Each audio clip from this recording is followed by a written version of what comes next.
بسم الله الرحمن الرحيم كل وعن دعوة يلا كسو دوادا برنامج حلشدا HBN برنامج كان waxaynu ku soo qaadanaynaa doorashadii ka dhacday waddanka Faransiiska maalinimadii Axadii ciidana si rasmi ah wareegii labaad uguma aanay guulaysan aqlabiyadda ugu badan ee baarlamaanka ama aqalka hoose ee dawladdu ugu soo dhisi karay waxaana sidoo kale arrintan ay ku soo aadaysaa iyadoo uu iscasilay ra'iisul wasaarihii laakiin madaxweyne Macron ayaa shalay oo isniina waxa uu sheegay inuusan ka aqbalin ra'iisul wasaaraha iscasilaadii waxaa doorashadan wareegeedii koowaad ku horeeyay isbahaysi lagu tiray inay yihiin garabka midig oo dadka soo galootiga iyo muslimiintu ay aad u dhibsanayeen haddii xukunka ay yimaadaan laakiin kaalinta saddexaad ayay galeen waxaana la aaminsan yahay sidoo kale sida natiijada imika soo baxday ay sheegayso waxaa ku horeeya kuraastii baarlamaanka intooda badanna gaar ahaan kaalinta koowaad ku jira kuraasta laakiin inkastoo dawladdu ay soo dhisi karin isbahaysiga dhanka bidixda laakiin waxaa la leeyahay weli waxaa ka dhiman xubno ka mid ah baarlamaanka si ay dawlad u soo dhisaan arrintaas ayaa waxay gelisay waddanka Faransiiska jaawareer dhanka siyaasadda ah bacdamaa xisbina ama isbahaysina aanu helin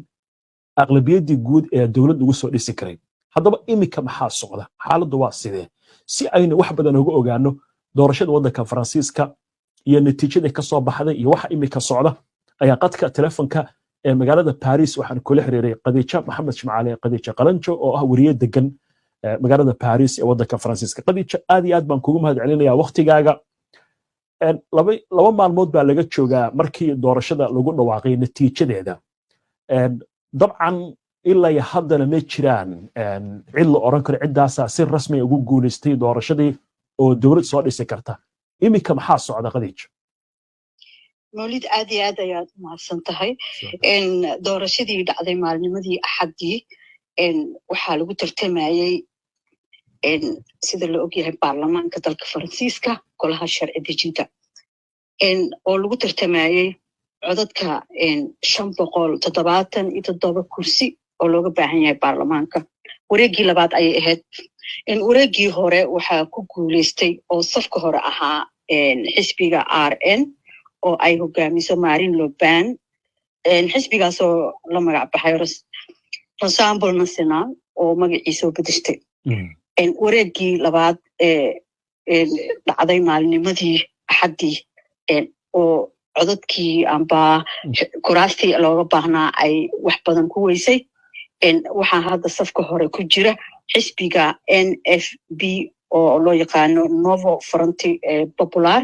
xisbigaasoo isbahaysi ay yihiin garabka bidixda kaasoo awood weyn ku soo baxay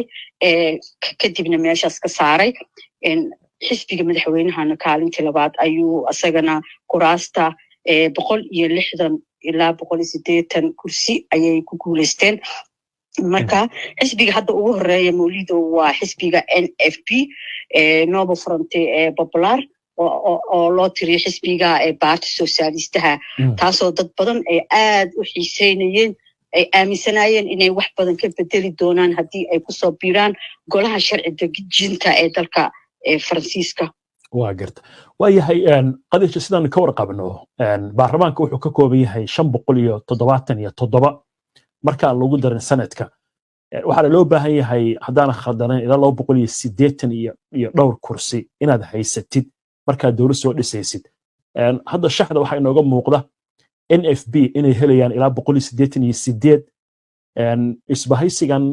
madaxweyne Macron ee lagu tiriyo inaysan midigta iyo bidixda ahayn ee dhexda ay yihiinna ilaa 161 baa la saadaranaya ugu badnaan inay heli doonaan RN 142 la leeyahay bay heli doonaan marka haddii aanu jirin isbahaysi helay intii loo baahnaa dawladda ugu dhisi karay sidee dawladdu ugu dhisayaa marka waa su'aal meesha ku jirta Mawlid Xaaji sida la og yahay golaha baarlamaanka waxa looga baahan yahay 577 kursi cid hadda ku guuleysatayna ma jirto aqlabiyadana waa 289 oo ah cod hal dheeri ah sidaas daraadeeda codad waxa qaybsamay kuraastii way qaybsami doonaan waxay noqon doontaa awoodda in ay noqoto haddii loo baahdo sharci dejinta golaha in loo baahan yahay in sharci qodob la sharciyeeyo waddanka waxaa loo baahan yahay awood ilaa iyo 289 iyo wax ka badan hase yeeshee maadaama xisbiyadii burbur badan ku dhacay madaxweyne Emmanuel Macron xisbigiisa ensemble hadda loo yaqaano wuxuu ka soo go'ay uu hore u ahaan jiray PS amba Parti Socialistaha wareeg markuu ku soo biiray madaxweynaha uu noqday madaxweyne mar kale loo doortay ayaa waxaa dhacday in xisbiyadii magacyadii ay bedeshteen iskaashaanbuursi u dhacay taas waxay keentay in xisbiyadii ay qaybsamaan kuraastiina ay qaybsamaan marka sida hadda mawlido shaxdaba ka muuqato guusha hadda inkastoo aan cid gaar ah la siinaynin haddana waa codad lagu xisaabtami karo qofka haysta 180 ilaa 215 iyo qofka haysta 130 sida Marine Le Pen iyo isbahaysigeeda ay heli doonaan ilaa 150 ugu badnaan waa dareemi kartaa haddii qodob la soo dhigo dastuurka ama wax ka bedelista sharciga golaha baarlamaanka in ay awoodda ay ku yeelan doonaan NFP oo ah xisbi u dhaqdhaqaaqa dadka ajaanibta iyo weliba sharciga waddanka sidii wax looga bedeli lahaa sida sharciga shaqada waayo qadiija marka bal waxaad na fahamsiisaa marka yaa isku biiri kara dabcan Marine Le Pen isbahaysigeeda waa dhanka midigta waxaana la yiraahdaa waxaa lagu tiriyaa midigta fog inay cusuriyiin ku jiraan baa lagu tiriyaayo muslimiinta iyo dadka soo galootiga aad bay uga soo horjeedaan dhinacan bidixdana waliba isbahaysigan cusub bil ka hor la dhisay waxa la leeyahay xitaa mid ka mid ah hogaamiyaashooda waa asiga yiri dawladda soo socota hadaynu dhisno Falastiin xitaa waynu aqoonsanaynaa marka yaa isku biiri kara Macron hadduusan heli karin in dawladdu soo dhisay kaligiis ya isku biiri karaan ma waxay noqonaysaa qoladan bidixda inay isku biiraan mise qoladan midigta waxa wax meesha ku jira xisbigan hadda NFP oo ah Nouveau Front Populaire waa xisbi Parti Socialistaha ah waxa kamid ah madaxweynihii hore ee dalka Faransiiska François Hollande oo aad ogtahay awood inuu horay waddanka ku lahaa oo soo qabtay madaxweynenimada codad fiican uu leeyahay isla mar ahaantaasna uu ka mid yahay dadka kuraasta ku soo baxay marka xisbigan NFP ayuu ka tirsan yahay madaxweynihii hore François Hollande ninka hadda xisbiga hogaaminaya xisbigan waa isbahaysi Parti Socialista xisbiye kale isku biiro waaye oo u dagaalamaya xuquuqda iyo waajibaadka dalka Marine Le Pen am xisbigan RN xaq jirka loo yaqaano sidee meesha looga saari lahaa waxa u midoobeen inta badan sidii Marine Le Pen halkaas looga saari lahaa muddo dheer ayay halgan ku soo jireen aabaheeda ayaa aasay Monsieur Le Pen markastana wuxuu ku hadli jiray cunsurnimada inkastoo waddankan uu dal Faransiiska oo dimuqraadi u yahay haddana waa waddan kasoo horjeedo in cunsurnimada lagu dhaqmo inkastoo xeerarka iyo waajibaadka waddanka iyo ilaalintiisa ay ka midaysan yihiin ayada waxay ku doodaa inay tahay nationalistna waa aniga ayaa waddanka iska leh oo kale marka sidaas daraaddeed xuquuq badan wax badan ay ku weysay waxa isbahaysan kartaa su'aashaad soo laabto xisbiga NFP waxa hogaaminaya John Mélenchon in la yiraahdo aad u adag oo dadka ajaanibta aad u jecel yihiin marka maadaama hadda dawlad wadaag la sameyn doono xisbigan ayaa isbahaysigiisa ayaa laga yaabaa in la soo doorto waxayna isku biiri karaan xisbiga madaxweynaha ensemble maadaama horey oo xuubsiibtay xisbiga Parti Socialista ama bidixda waa gartay madaxweynaha waxa la sheegay inuu ka diiday ra'iisul wasaaraha iscasilaadii marka maxaa halkaas ka cusub way ahayd markii doorashadii maalin habeennimadii axadii lagu dhawaaqay 8 in natiijada sida ay u soo baxday xisbiga madaxweynahana uu inkastoo kaalin fiican uu ku jiro haddana laga rabay maadaama dawladdii ay haystaan oo madaxweynaha waddanka yahay in safka hore noqdaan ee codad fiican helaan ugu yaraan adiga ilaa 200 iyo wax ku dhow inay helaan ay waayeen waxa is casilay ra'iisul wasaarihii dalka Gabriel Attal markuu ku dhawaaqay maalinimada isniintii ayuu rabay inuu casilaadaasi gudbiyo hase yeeshee madaxweynaha ayaa ka diiday xaalad jirta waddanka